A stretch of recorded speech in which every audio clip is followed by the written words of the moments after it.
Hey, welcome back to the QCP, Questioning Christianity podcast.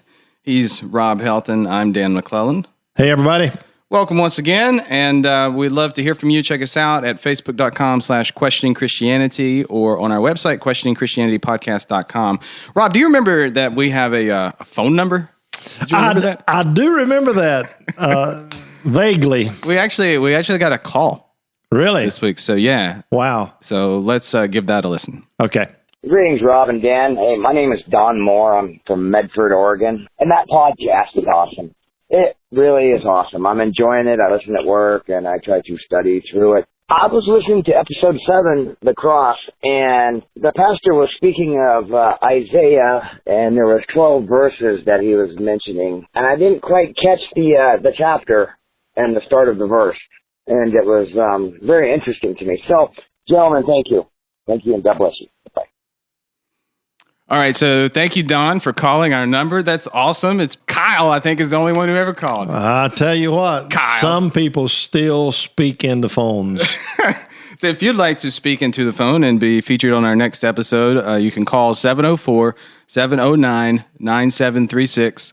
704-709-9736. It'll just go to a voicemail. You leave a message, and we'll play it just like we did for Don there. So, Don, thanks again for calling in and for listening out there in Oregon.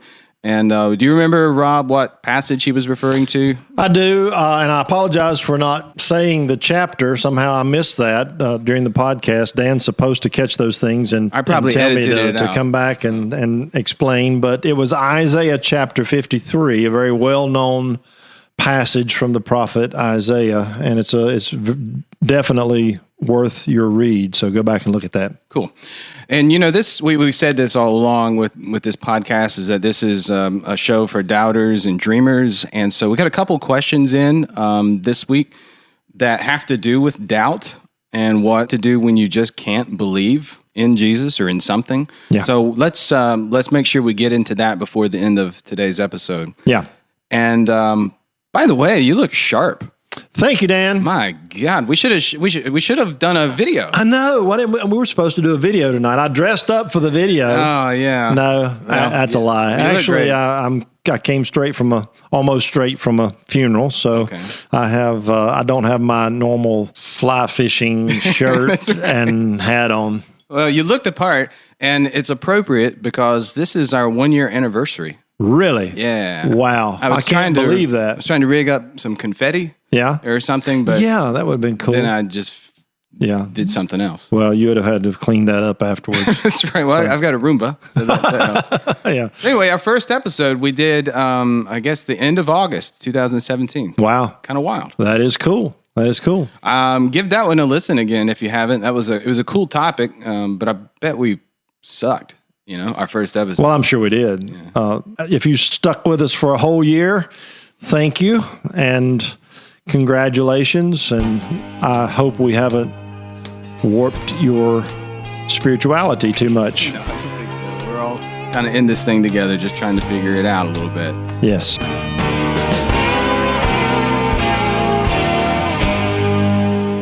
All right, red letters time here on the QCP.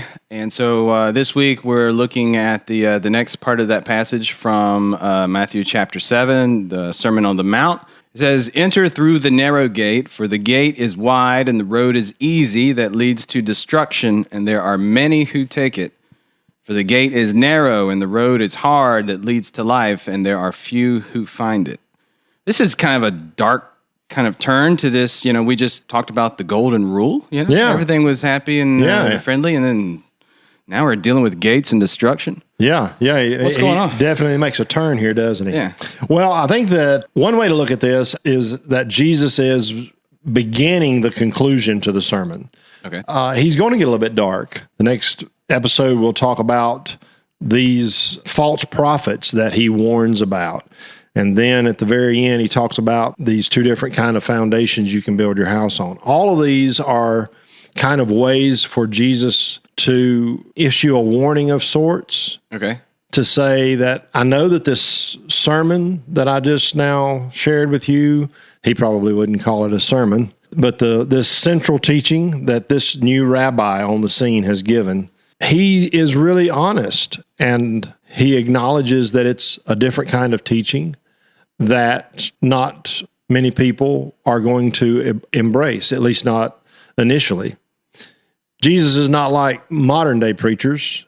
We try to, make everything appealing. And at the conclusion of the sermon, we're like trying to close the deal, swing the door as wide open as we possibly can, and tell you about what all the benefits are if you'll just go ahead and, walk the aisle or whatever your tradition is and do whatever we're asking you to do. But Jesus doesn't use that approach. So what is he trying to accomplish here with this contrast between the narrow and the wide gate? I mean, you mentioned like the idea of trying to swing the door open and invite a bunch of people. Is he thinning the ranks here somehow, so to speak, or? Maybe so. I mean, he for sure thins the ranks. Okay. I mean, you can read later on, for instance, there's a passage in the Gospel of John where Jesus feeds the multitudes, and then he preaches this really hard sermon. And John says that, most of his followers left him at that point. Okay. Yeah, they just couldn't swallow that. So, I think that Jesus, by his very nature, the nature of his mission, he's controversial. He's not like the other Messiah figures who tried to amass as large a group as they could, because that constituted their army. Mm-hmm. That's what the Messiah was going to use to overthrow Rome, but Jesus doesn't do that. So I think that Jesus is just simply being honest about his teaching. You've got this way you can choose. It's a wide way. A lot of people choose it. My way is a narrow way. The word, you read a translation that said it, the way is hard. Mm-hmm. That word means to constrain, or it actually comes from, they used it to describe crushing grapes at a vineyard. Okay. It's crushing. It constrains you. But when you choose that way, it's life-giving. So let's just think about it through the perspective of what he said so far. Okay. If you go back to everything that Jesus has said in the sermon, he reinterprets the law. In his words, he's fulfilling the law, but he's basically inviting people to read it in a whole different way. And he's saying these things that are really strange, but somehow intriguing and attractive. He's saying things like, what you really need to do is love your enemies and pray for those who persecute you instead of hating your enemies and killing your enemies. And he says, if you do that, you'll be like your Father in heaven, who causes his sun to shine on the good and the evil. He sends rain on the just and the unjust. Jesus says, if you love your enemies and you refuse to do violence to your enemies, then you're going to be like your Father in heaven. This is like blowing the minds of, first century Jewish people. Well, it blows our minds when we try to apply that. Absolutely. Yeah. And he says things like, give up on anxiety. Anxiety is no good. Quit worrying. What good is worry going to do you?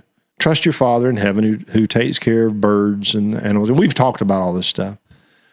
But if you just look at it, sort of get the aerial view of it, all of these are radical choices that Jesus is inviting these people to make. And I think the choice part makes sense. So if he's presenting some really challenging, like now some of, especially early in the sermon, there's a lot of like really encouraging sorts of passages where people who felt like they were the outside, he's telling them that you guys are in, but then it gets really challenging. You referred to it as the hard words of Jesus or something like that. So I guess it makes sense. And when you think of the context of those really challenging teachings that, all right, so not everybody's going to go for this. Exactly. In fact, most people are not going to go for this. They're probably just going to stick with what they're used to. And so that's like people going through this wide gate. Yeah. And but if you're going to really change and take it to the next level with me, that's a little bit harder to do. Sure. I think that makes sense. Maybe where it gets me a little bit confused is the idea of this like crushing, constraining sort of path. I mean, who wants to sign up for that? Yeah. Well, I guess simply stated, Dan, what Jesus is just unapologetically saying here is if you want to have life, if you want to be a part of the kingdom of God, then obedience to me is the way to go. And that is constraining. I mean, you're right. I mean, who wants to sign up for that? That's sort of the gut reaction. But ironically, what has proven true and what I would argue is kind of time tested now for a couple thousand years, is ironically, people discover that when they do choose this way, when they choose obedience to the teachings of Jesus, that it's life-giving instead of sucking life out of them. And instead of being locked up in a prison, it's freeing. So the irony is, okay, yeah, it's a hard way, it's a narrow way, it's constraining, and yet you'll never be freer. I don't think that it's an all or nothing deal exactly. I mean, we're human beings, and sometimes I choose the broad way because in the moment it's easier. It's easier. What can I say here that won't get me arrested or anything? It's easier for me to fudge on the truth when my wife asks me what's bothering me, what's wrong. Mm-hmm. It's easier for me to say nothing's wrong, or I just make this excuse or that excuse just to not have to have the conversation. You know what I mean? Just to not have to invest the emotional and intellectual energy to have a conversation with my wife where I actually talk about what's happening. Yeah. You know? I don't think you get arrested for that, though. It depends on whether or not my wife listens to this episode. Okay. Yeah, I could talk about some things that I possibly could get arrested for. I think we get the example there with the communication. Yeah, that's fine. All right, seriously. So I take that way, and it's broad. You know, a lot of people take that way. Ask the average guy what's bothering me. He says nothing. You know, or I can enter into the narrow way, and I can be honest instead of lying. I can be honest. And I can say, okay, let's do this. And it's hard. And so we talk about this thing that's bothering me or that thing or whatever. And ironically, in the end of that process, normally that whole thing has been life-giving to take the narrow way. You can choose like almost any example. We've talked about this one a lot because of Jesus's teaching on nonviolence and enemy love. I can take the broad way of disparaging the people who consider themselves my enemies. I can fight back. I can gossip about them. I can start rumors in the office about them or whatever. And inevitably that way is going to suck the life out of me. Or I can genuinely step into and try to work on a relationship with that person and be honest and be upfront and maybe at some point have the hard conversation of saying some of the things you do and make me feel like that you're out to get me or whatever. You know, I don't know, that sounds really corny, but the point is those things that seem to be most constraining on us and most difficult prove to be the most life-giving. Yeah. Well, as you were saying that, thinking about this broad way, the easy way, the word that kind of came to my mind is like the natural reaction, especially when you're talking about violence, and retaliation and that sort of thing towards enemies. Yeah. So the natural reaction is the easy one. That's, sure. You got to do something different if you want to go through this narrow gate. Yeah. Then the other point that I think is interesting, and I want to get clarification on, is the idea that these gates and these roads are something that we do multiple times every day. Mm-hmm. The way I've always heard this passage used is to describe, I guess, the path of someone's life, Yeah. So in terms of salvation, if you are on, if you enter through that narrow gate, ultimately that leads to heaven. Yeah. But most people are heading to hell, down the big wide gate, Yeah, exactly. So is he talking about both of those, this lifelong path, big picture, or really like the day-to-day kinds of decisions? Well, maybe it is a both and. Yeah. We've put a tremendous amount of weight on the front end of that. Yeah. In our faith tradition, we put an awful lot of weight on putting our faith in Jesus, believing in Jesus. And what our preachers have told us is not many people are going to choose to believe in Jesus, But if you put your faith in Jesus and in our vernacular, you get saved, that puts you on that narrow path. And it's like once you're on the narrow path, you can never, ever get off again. Yeah, there are no exits or rest stops or anything. Exactly.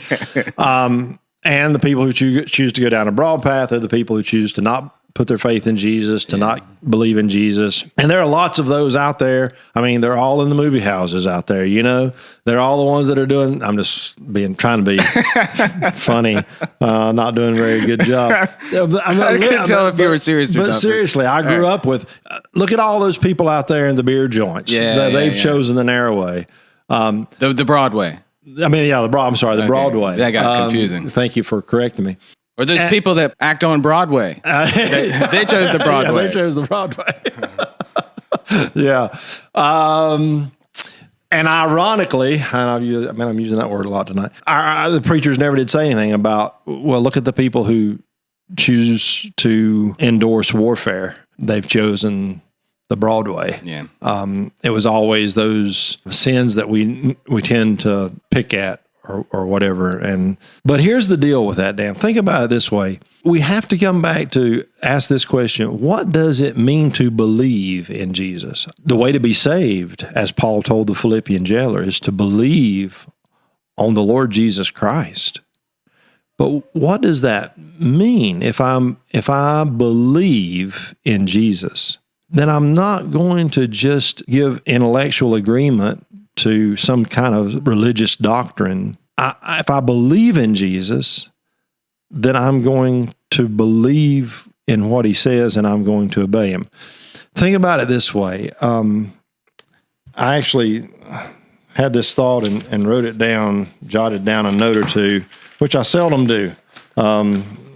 Most of this is shooting from the hip here, but all right, we'll see if it was worth it. I don't know if it's worth it or not. Yeah. But let's just say I see a sign on a park bench that says wet paint, and I decide to believe in that sign. Okay. And if I believe in that sign, then I'm going to obey what it says, or the indication is, don't sit here. And in believing / obeying the sign, I'll find salvation from ruined clothes, so to speak. That's the sense of what we mean by believing in Jesus. If I believe in Jesus, if I choose to believe in Jesus, then I'm going to choose to obey him. And in obeying him and doing the things that he taught us to do, then I'll find salvation from violence. I'll find salvation from fear and anxiety and selfishness and greed and judging and these things that send me to hell, these things that cause me to enter into hell on a daily basis, That's what we're talking about when we say to believe in Jesus. It's another one of those paradox sorts of things. It's crushing, it's constraining, and yet it's freeing. It's the way to freedom, but it's a way of obedience. And if it doesn't make sense completely, then I guess you're getting it. I think so. I think one of the things that 21st century Christians are coming back to from our ancient roots is a willingness to step into the mystery of all of this. You might even say a willingness to step into the mystical. Mm-hmm. I heard a guy, Brian Zahn, say the other day, he was quoting, and I can't remember the guy who wrote this, but it was in the 1970s. I wish I could remember who wrote it, but anyway, Zahn was quoting this guy, and this guy said, "The Christian of the future will be a mystic, or he won't be a Christian at all." What he meant by that is that in the future, people who embrace this way of Jesus will learn to be comfortable with what you were talking about when you used the word paradox. Yeah. The deep mystery of all of this. And instead of trying so hard to turn it into a mathematical formula where I can plug in all the right numbers and get the end product that I'm looking for, it's more about just stepping into the mystery of it and moving with what Eugene Peterson calls the rhythms of grace on a day-by-day basis, entrusting ourselves to this one who is speaking wisdom into our lives and giving ourselves over to that. Even those of you who don't claim any faith in this person, this historical figure called Jesus of Nazareth, okay, even if you think, I don't know if I believe in a historical figure named Jesus of Nazareth, let's just forget about the arguments for that one way or the other. There is this ancient wisdom that comes to us, I would argue, from the divine, and it's speaking into your life. It can speak into your life through the pages of the New Testament, specifically the Sermon on the Mount that we've been studying, or it can speak into your life from other sources. It can come, I believe, somehow from deep within you. And you will either choose to step into the mystery of that and go against the grain and believe in that and find life, or you'll choose to go the other way and embrace something else that's not life-giving. And I think if you're honest with yourself, you find that to be true. If you think about it, almost every day, one way or the other. All right, the last question I have kind of about this is, you have said several times that God has put this creation on a new trajectory, one towards redemption. Yeah. And so the idea of a new heaven and a new earth, the earth is being restored, that the world is gradually becoming a better place. Yeah. Jesus is saying here that few people are going to do this. So how do we reconcile this vision, this like optimistic vision for the future, where it seems like at some point everyone will have embraced it? Yeah. And then what Jesus is saying. Yeah. And I totally get that. And that's a really good question. I would say that there again, that might be part of this whole mystery thing. Yeah. I think that the Bible answer man part of me wants to say that Jesus understood that here in the beginning of his ministry, that rejection was ahead of him. And that truly the day when he entered into Jerusalem, for a while the crowds would embrace him, but then later on he would be rejected by the multitudes and be crucified. He's talking very specifically, I believe, about that road that was ahead of him. He was on a road, and the people who would choose to walk that road with him would be few, and in the end, the multitudes would outnumber them.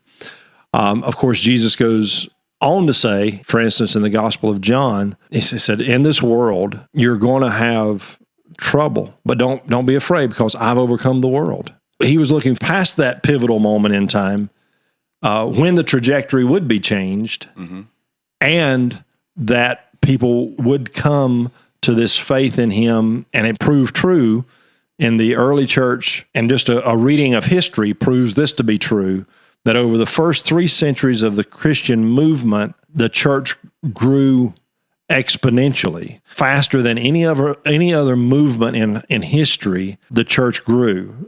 And I think that Jesus could see that part too. But he's got 2 things going on here. To get to that pivotal moment on the cross, all these people that chose the wide way had to reject him. Yeah.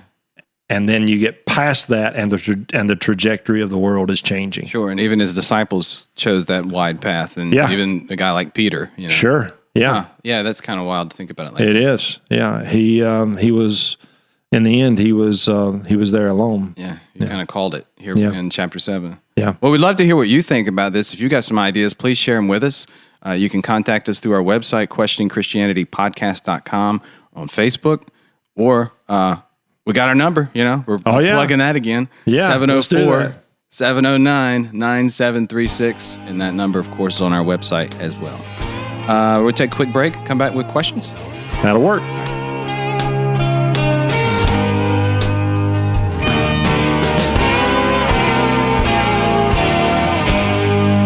Wanted to spend a little bit of time on that tough question you were talking about. So some questions. And before we get to it, since Don got us started, I thought I'd throw this phone number out there one more time. Hang on. Let me just a cigarette right quick. All right. 704-709-9736. I like this set of questions that we got this week because they're hard. They're not softballs. No. You. So let's take a look. So here's what the sender says. You talk about what Jesus did and taught like we can believe without doubt. What about the people who aren't sure whether they believe or not? And I like this part. how can you force yourself to believe? Didn't Jesus say that those who don't believe are condemned? So would God condemn me because I can't believe? And Yeah. I like this question because I've been there, and Yeah, me probably too. find myself there, from time to time, wanting to believe something and just not able, to do it. I don't know. I have some thoughts on that, but I want to see what you say there. Let's start here. I think that we have to acknowledge that perhaps when the Bible uses the word belief, it may be a little bit different than what we're thinking of when we use the word belief. By the way, at least in the Greek New Testament, the word belief or believe, the verb, the word trust, the noun faith, all of those come from the same word. Okay. So they're basically all the same. When the Bible uses that word, it's not using it in the sense of mentally or intellectually acknowledging as true a certain set of doctrinal or faith statements. Okay? When we use the word believe, that's kind of the way we use it. For instance, the Apostles' Creed, I believe in God the Father Almighty, creator of heaven and earth. I mean, that's what the Apostles' Creed is a statement of doctrines that we say we believe. Exactly. Okay. But now, when in the ancient world, when followers of Jesus, or for that matter, ancient Jewish people, used that word, they were using it more to say, I am entrusting myself to the extent that I'm going to follow this person. I'm going to obey this person. What was it that Abraham did? It says that God called Abraham in Genesis chapter 12, if you want to go back and look at it. It says God called Abraham and said, Abraham, go to this place. And Abraham obeyed. Abraham went. That's what the Bible means by talking about belief. Another way to say that is when we talk about belief, we tend to think about something we do with our head, with our brain. When the Bible talks about belief, it tends to talk about something that you do with your feet. Okay. Yeah. You move, you respond in some way.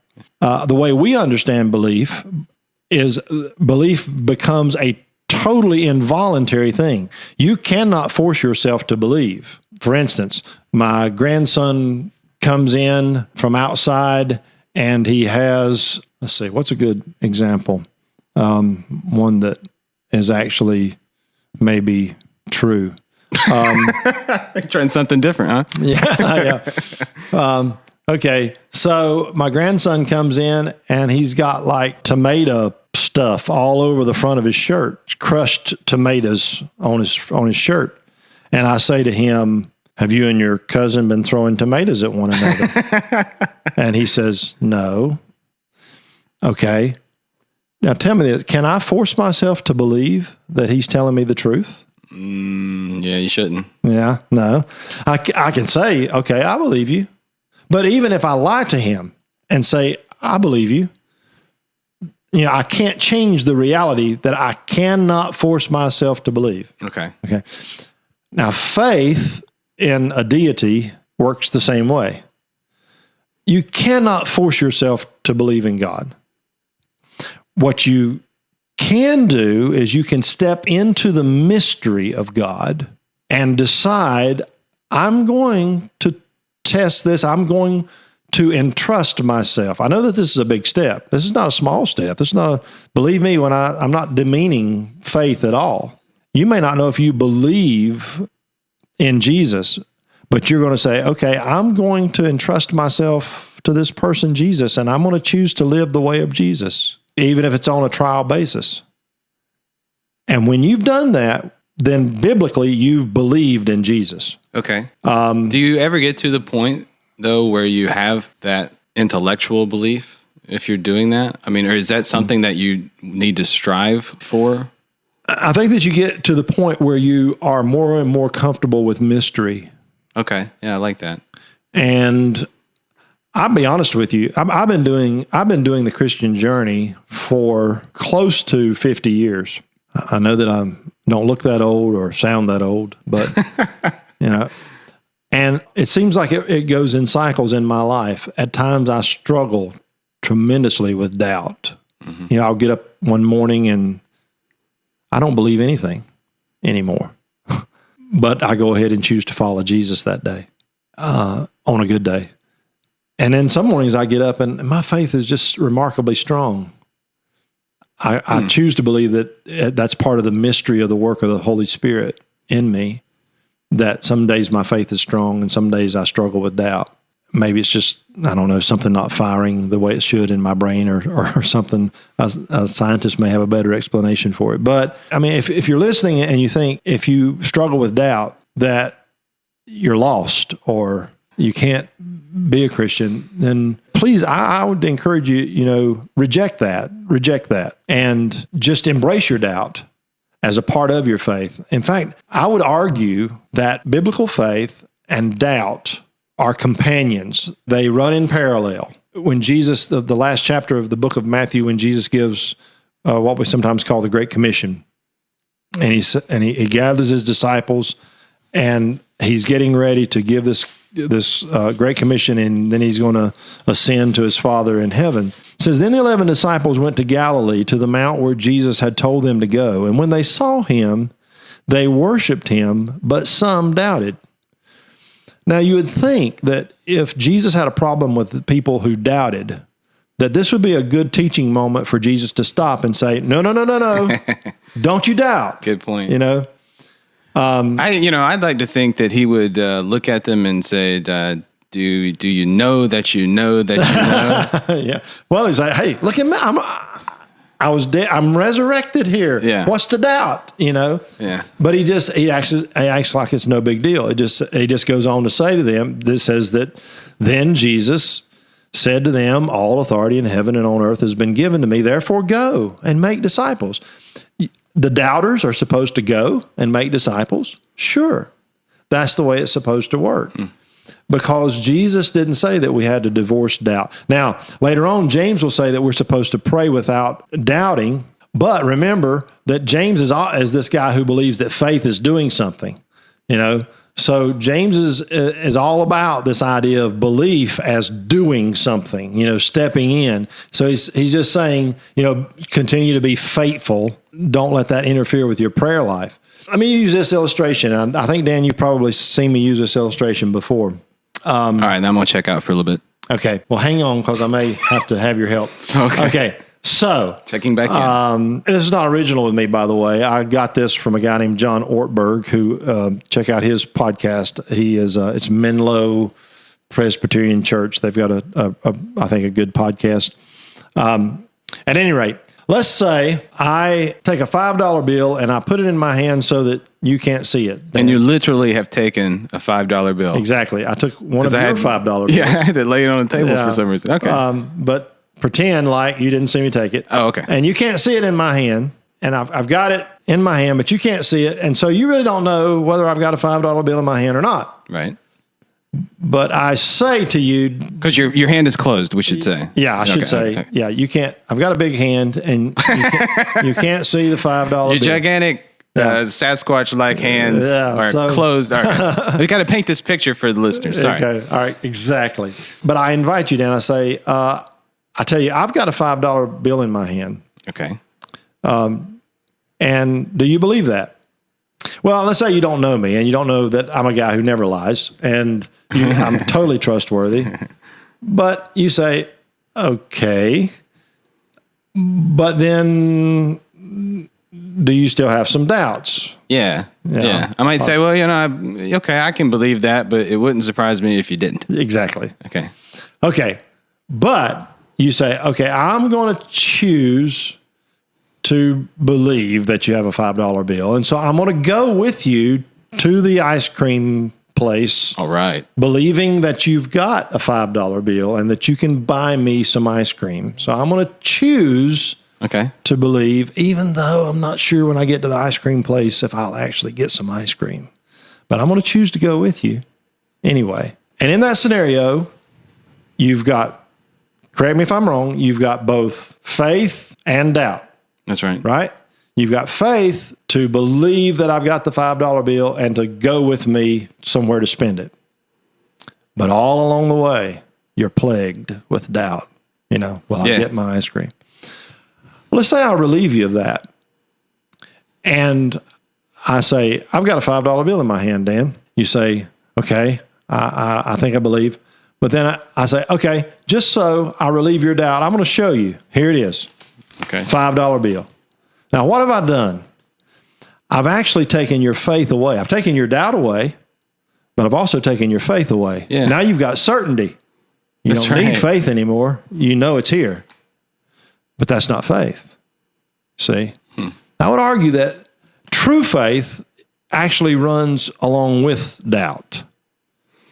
So if you're out there and you struggle with doubt every day, but you still have this intense attraction to this person, Jesus, and you're choosing to walk with him, or maybe you're contemplating choosing to follow him and walk with him and become a follower of his, I would say that you're exercising faith, no matter how much doubt you have.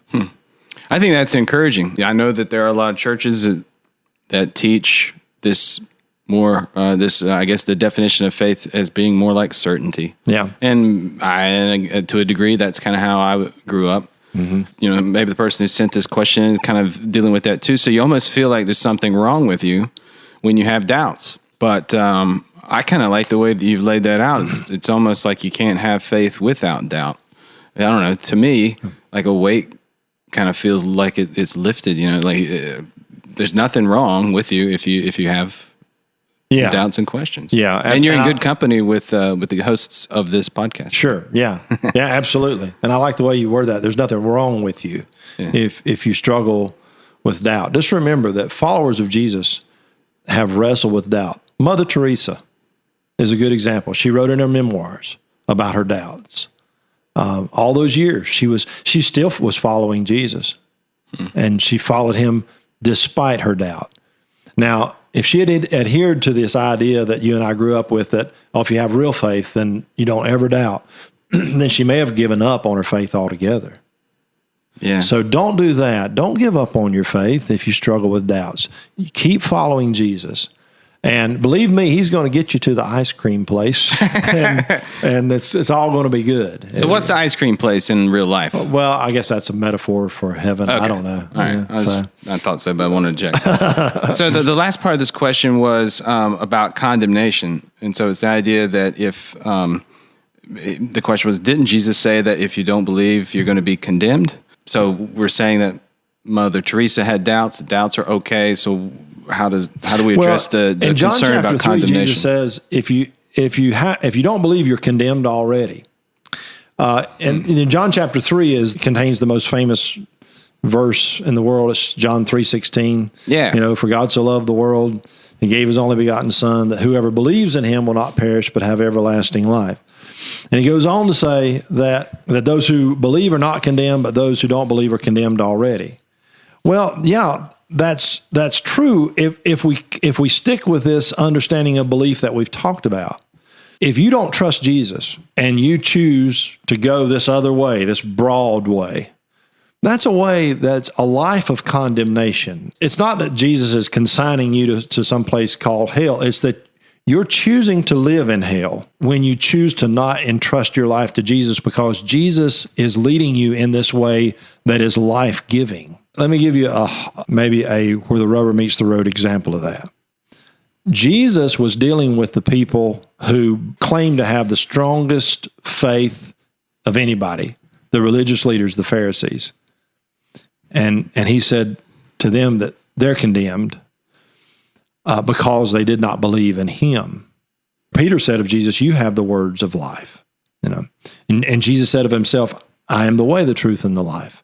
Let's say we've got a prominent Christian radio personality. You pick, take your pick. I don't know any. I don't know any really. I mean, I know some, but I know a couple guys that have a podcast. They're pretty cool. Yeah, not those guys. Okay. But this is a prominent radio person, or TV preacher, whatever. Just take your pick. Okay, preacher. And so, John Hagee. Oh no. Well, let's not name names because I don't want to pin this on anybody. I thought that's okay. That's why you were doing the fingers and the air quotes. Okay. Yeah, okay. Sort Don Snaggy.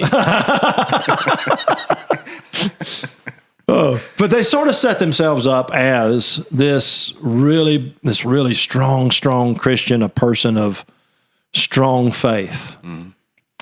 And they're admired by lots of people as being a good Christian of strong faith. Yet, they say on their radio or TV show, we need to go over and bomb Muslims. Okay, my question would be, in that statement, where is your faith in Jesus? Because Jesus said, love your enemies and do good to those, pray for those who persecute you so that you can be like your Father in heaven. I would say that when they make that kind of statement, then they've declared, I don't have faith in Jesus, at least in this way. And when they do that, they've chosen condemnation in that sense. They've chosen a hellish existence. You know, to say, I believe, doesn't necessarily mean that you're trusting Jesus. And that's what Jesus is trying to get at. Yeah. Well, it's something to work on this week and for the rest of our lives. Exactly. Yeah, sure. But it's a journey. Some good questions and some hard ones. So appreciate you sending those in. And you can send in your questions. Hit us up at questioningchristianitypodcast.com or facebook.com/questioningchristianity. And we'll try to include those on our next episode. We try to put these out about every 2 weeks. All right. Thanks, everybody, for listening. Hey, and do this. Subscribe and share the podcast. Share it with at least one person this week. That'd be awesome. Adios.